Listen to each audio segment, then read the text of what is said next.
More than 300 prophecies in the span of just a few years, written thousands of years beforehand. In that first appearance, he lived a sinless life. The writer of Hebrews says, Jesus understands our weaknesses, for he faced all of the same testings we do, yet he did not sin. Peter said he committed no sin, neither was deceit found in his mouth. In his first appearance, he established a spiritual kingdom. In his first coming, he put the spiritual realm on notice, not only through the exorcism of demons, but in healings and in miracles and in signs and in wonders, that not only did people recognize who he was, but the dark forces of hell recognized who he was. His first sermon, he read from the prophet Isaiah, and he read, "The Spirit of the Lord is upon me because he has anointed me to proclaim good news to the poor.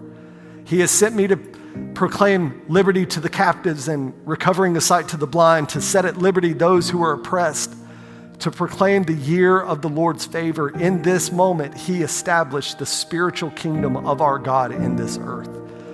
Furthermore, he died as a substitution for his enemies.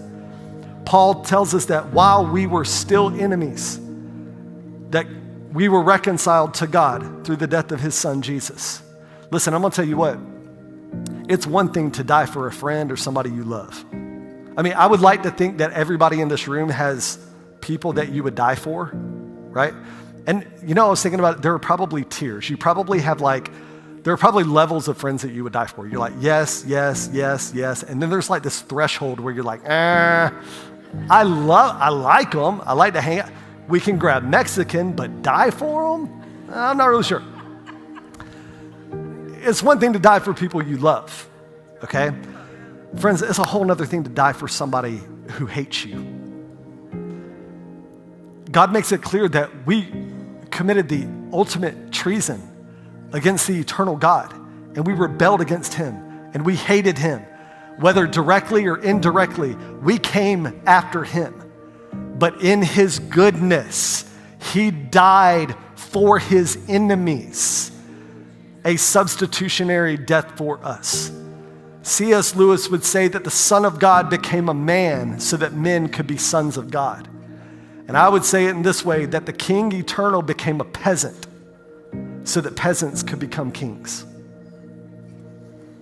Not only did he die a substitutionary death for his enemies, he also died a sacrificial death that would end all sacrifices, so that we would never have to earn, that we could put down our striving and our slaving away and all of the sacrifices and all of the things that we think we can do to earn the favor of God.